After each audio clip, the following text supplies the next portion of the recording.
ਲਓ ਦੋਸਤੋ ਜਿਹੜੇ ਚਾਚੇ ਕੋ ਮੱਝ ਲਈ ਹੈ ਨਾ ਉਹਨੂੰ ਹੀ ਆਖਿਆ ਵੀਡੀਓ ਬਣਾ ਮੈਂ ਤੇਰਾ ਪਾਸ ਕਰ ਲਾ। ਕਿੰਨਵੇਂ ਸੂਏ ਲਾ ਲਾ ਮੱਝ? ਦੂਜਣ ਜੀ ਦੂਜਣ। ਕੀ ਪਹਿਲਾਂ ਦੁੱਧ ਦੱਧ ਕਰਦੀ ਰਹੀ ਆ? ਪਹਿਲਣ ਜੀ 12-13 ਕਰਦੀ ਰਹੀ 12-13 ਸਿਰ ਦੁੱਧ ਕਰਦੀ ਰਹੀ ਹੈ। ਵੰਡਾ ਵੁੰਡਾ ਵੀ ਪਾਣਾ? ਵੱਡਾ ਸ਼ੇਰ ਕ ਪਾਉਂਦਾ ਸੀ ਅੱਛਾ ਬਸ ਸ਼ੇਰਕ ਤੇ ਹੋਰ ਇਹਨੂੰ 20 ਸਿਰ ਉਹ ਧੜੀ ਪਾਉਂਦਾ ਤੇ ਦੁੱਧ ਤੇ ਦਿੰਦੀ ਕੋ 15-16 ਸਿਰ। ਉਹਨੇ ਚੜ ਕੇ ਨਹੀਂ ਜਾਂਦੀ ਆ ਇਸ ਲਓ ਜੀ ਥਣ ਘਰ ਵਾਲੀ ਦੇ ਪਾਸ ਨੇ ਤੇ ਦੂਜੇ ਸੂਏ ਹੁਣ ਕਿੰਨਾ ਕਰੇਗੀ? ਇਹ ਜੀ ਦੇਖੋ ਤੁਹਾਡੀ ਸੇਵਾ ਤੇ ਅੱਲਾ ਜਾਨੇ 20 ਤੇ ਵੀ ਚਲੀ ਜਾਵੇ।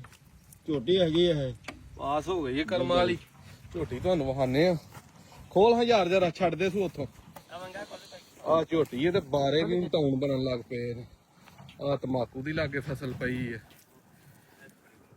ਇੱਥੋਂ ਲੱਦ ਕੇ ਤੇ ਆ ਚੱਲੀ ਹੈ ਕਰਮ ਵਾਲੀ। ਠੀਕ ਹੈ ਉਹ ਤਾਂ ਨਹੀਂ ਦੇਖੀ ਵੀ ਸੀ ਨਾ।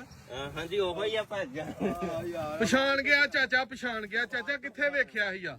ਆਵਾਜ਼ ਤੋਂ ਪਛਾਣਿਆ ਮੈਂ ਇਹਨੂੰ ਤੇ ਆਵਾਜ਼ ਇਹਦੀ ਉਹ ਲੱਗਦੀ ਹੈ ਮੈਨੂੰ। ਚਾਚਾ ਸਵੇਰ ਦੀ ਰੜੀ ਕੱਢ ਛੜੀ ਏ ਤੂੰ ਸਾਡੀ ਫੜ ਕੇ, ਯਕੀਨ ਮੰਨ ਜਾ। ਔਰ ਨਹੀਂ ਮਾਝ ਵੀ ਚੰਗੀਆਂ ਰੜੀ ਅੱਲਾ ਦੇ ਬੰਦੇ ਅਸੀਂ ਵੀ ਤਾਂ ਪਾਲੀਆਂ ਆਈਆਂ। ਉੱਥੇ ਸਾਨੂੰ ਲੋਕ ਪਏ ਆਂਦੇ ਨੇ ਤੁਹਾਂ ਮਹਿੰਗੀਆਂ ਕਰਤੀਆਂ ਮਹਿੰਗੀਆਂ ਕਰਤੀਆਂ। ਚਾਚੇ ਵਰਗੇ ਦੋ ਤਰਾ ਹੋਰ ਵਪਾਰੀ ਆ ਗਏ ਨਾ ਬਾਹਰ ਚ ਤੇ ਅਸੀਂ ਵੀ ਵਪਾਰ ਛੱਡ ਜਾਾਂਗੇ।